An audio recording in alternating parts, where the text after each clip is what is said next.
Gotta catch 'em all. Gotta catch 'em all. And for those of you driving around the greater St. Louis area tonight, hearing us on the Big 550 KTRS, thank you very much for tuning in. If you are streaming us out there in the world, thank you very much for finding us. And of course, if you're hearing us after the fact in the podcast form, wherever you might get your podcast from, whatever platform it might be, thank you very much for finding us there. Hopefully you have subscribed. And if you could take a moment to leave us a lovely 5-star rating, we greatly appreciate that. A full show with a lot happening. We're going to get right to it. My first guest is Anthony from Soda and Telepaths. They are running a Kickstarter for an End of the World anthology, 160-page full-color anthology, and we're going to talk about that. They're halfway there, and I'm bringing them in now. Anthony, how are you? Good, mate. Yourself?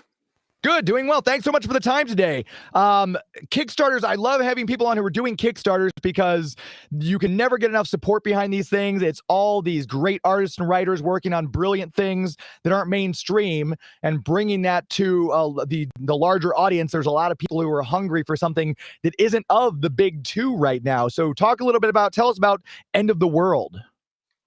So, producing The End of the World is a 160-page anthology which concentrates on the humanism in end of the world scenarios. It's 18 stories, 12 writers, 12 artists, 18 writers, and we're pretty confident that there's going to be an end of the world story in here for everyone. I think it's interesting because when you think of the end of the world, I mean, we just had 2012, wasn't that long ago, and I think of the Mayan calendar, things like that, but there's always some of the best Twilight Zone episodes were these post-apocalyptic scenarios that went on. So I think it's kind of fascinating when someone says post-apocalyptic, how that resonates in certain people's minds. And then in the fact that you've got this anthology, we're going to see several different people's creative takes on it, all brought into full color life. Talk a little bit about, just from your standpoint alone, we'll talk to you for a moment. What is your scariest end of the world scenario? Scariest end of the world scenario would be a solar storm, because it would knock out all of the electrical devices. It'd be like a giant sort of EMP bomb went off, and then all of a sudden we had no internet, we'd have no communication. That would probably be the scariest for me. I feel like I've got zombies pretty down pat, because if there's a zombie outbreak in Australia, I'll just head to the center of Australia and I'll be fine, because I doubt they can walk that far. That's true. That's a good point, especially as long as they're those slow ones and not the fast moving runs in that latest Zack Snyder when he did Dawn of the Dead. That was kind of freaky seeing them run that quickly. Yep, 100%. And with this project, I mean, there's all sorts of, there's the story Champagne Shelter. Scavenger comes across a man and woman who seem to not have noticed the world blip around them. From Abby Denton and Paul Gorey. Dark Storm, a world that has been destroyed by never-ending storm. Two women search for a solution, but are they just chasing false hope? From Adam Burt, Richard Kemp. When you were designing this particular anthology, what was kind of like the cutoff? Because obviously you don't want to make it too big, because there's obviously many people who could have contributed to it. How did you form which stories would go in and things like that? So believe it or not, we got a lot of similar stories that were pitched to us. We got a lot of robot stories, so many robot stories, in fact, that it made it really easy to cut out the weaker players. So that was basically it. We sort of grouped it into different categories. So we had like your robot stories, we had some satirical stories, we had zombie stories, even though I said to everyone not to send in zombie stories, but hey, people like to not listen. And we had adventure stories. We had stories where it happened in space, and observing the world sort of imploding. But it was just a matter of sort of grouping them into categories, finding out which categories we were most interested in, and then just going through them pretty, I guess, systematically, and removing those that weren't as strong as some of the as the people that ended up getting into the anthology. So I guess that was the biggest thing, is hunting out different stories that were kind of not as alike as other ones. Did a robot one make it into the anthology though? Yeah, yeah. Yeah, definitely a killer robot. And again, I always think of the Twilight Zone because I can't remember how many times that they destroyed the world in that. Either it was blown up by nuclear war in The Last Pallbearer, or I think most of it was Yep. nuclear war now that I'm thinking about it, like Time Enough at Last with Burgess Meredith. But there's always those end of the world scenarios. And I think that that might be one of the reasons these stories resonate with people, because people always expect the worst to happen. And I think they Yeah. it's almost comforting to see it play out away from where we are in another world or something like that, and some of these futures and things like that. So it's always very fascinating to see this. Taking on this particular Kickstarter, did it present any new or different challenges for you than you've experienced in the past? So previously project managed 4 Kickstarters, which all funded. The biggest challenge we had was the budget. It's quite a big budget. It's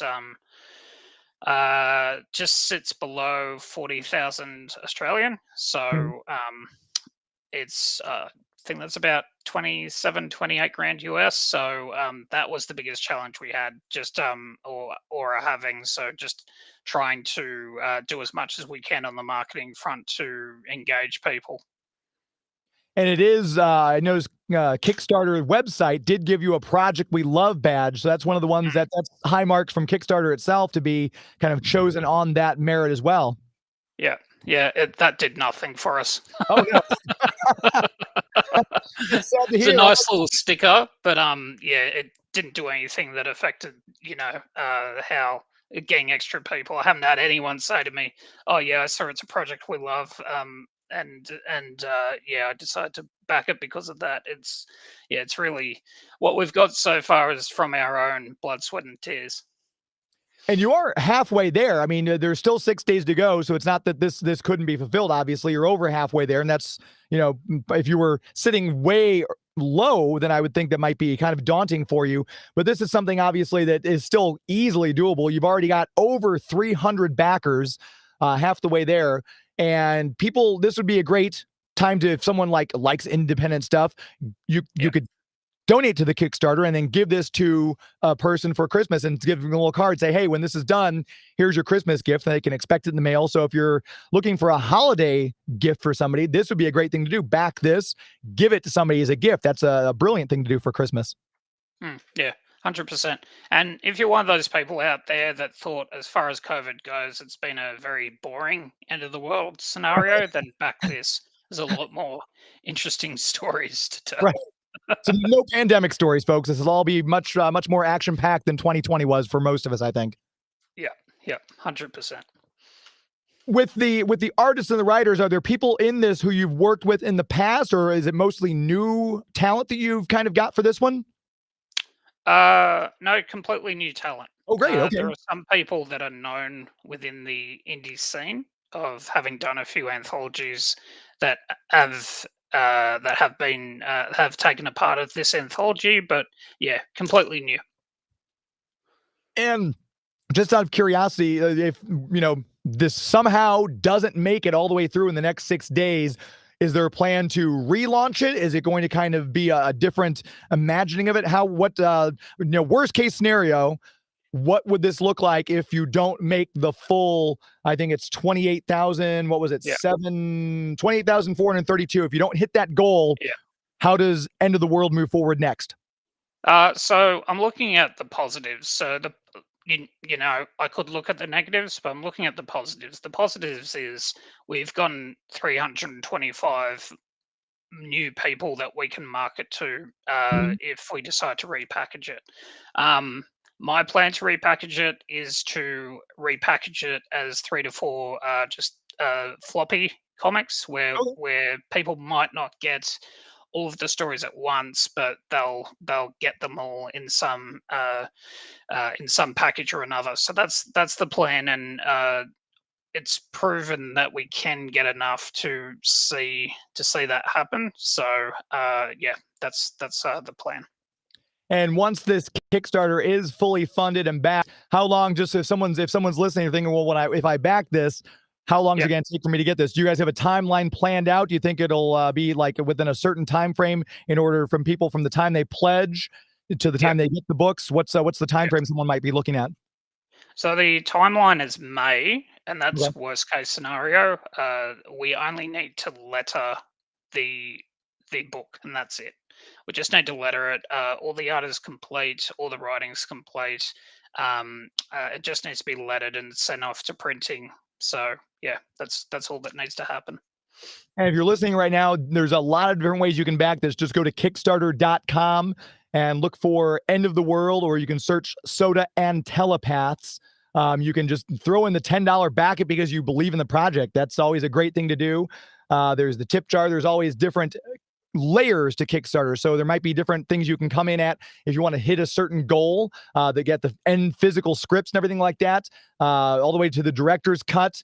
All sorts of different levels you can donate at depending on what you feel comfortable with. So if you're wanting to back independent artists and writers and help them out, this is a great project. The art on this, even if you just get a chance to go to the Kickstarter page and look at the art, it's stunning art.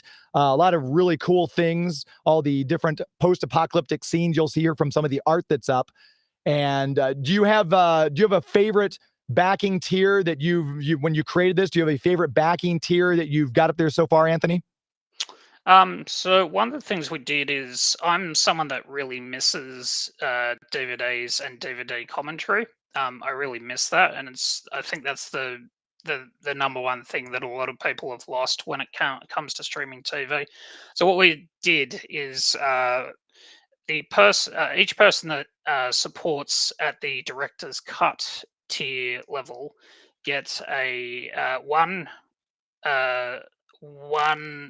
podcast episode per each story, Oh, where I cool. sit down with the writer and the artist, and it's just going to be very unedited, uncut, and we're going to talk about obviously the process, but also if we got annoyed with each other, then that'll be in there. But it's that is the one I think where you get the most value. So it might hear a little infighting. That's kind of fun to hear those. But no, I completely know what you're talking about, because that's one of the reasons when I went out and started getting DVDs and Blu-rays, I'd always look at the back. Yep, there's director's commentary. Yep, there's behind the scenes stuff. Yeah, okay, I'm going to go ahead and buy this one, because it's very important when you're buying, you're spending your hard-earned money. You want to get physical media that's going to be something that you're going to get some use out of and really dig into and enjoy. So that is a very cool perk. And again, if you're listening, Kickstarter.com, just search Soda and Telepaths or End of the World Anthology, and that should come right up. You'll see the, according to Anthony, very useless sticker that tells him it's a project that Kickstarter loves, and it's already halfway there, so we need to do a little more than halfway to get it to that final goal in the next 6 days. This is a great one to back, in my opinion. Anthony, tell people where they can find you, Soda and Telepath. Tell them about kind of what you guys do and where they can catch up with you on social media. At Soda Telepaths, plural, and pretty much everything's all the links are there to the Kickstarter, and you can easily find my personal profile on there as well. And of course, at the anthology on Twitter at Producing the End. You can make sure to follow them there across social media. And like I said, this is a great project to back. Joining us all the way from Australia, Anthony, I appreciate your time tonight so much. Thanks very much for being on the show. Thanks, mate. Take care. Be well. There he goes. That's a great project to back. So make sure, again, we'll put a link to that in the show notes. If you're listening to this right now in the podcast form, scroll down the page. You'll see in the show notes a link to the Soda and Telepath social media, as well as the End of the World Kickstarter. We hope we get them to their final goal before the end of the next 6 days. We're going to take a quick commercial break. We're going to come right back and talk Little Spider-Man, spoiler-free, and we'll also celebrate the career of George Perez with my in-studio guests and people who are on the phone coming to you right after this. Please stand by.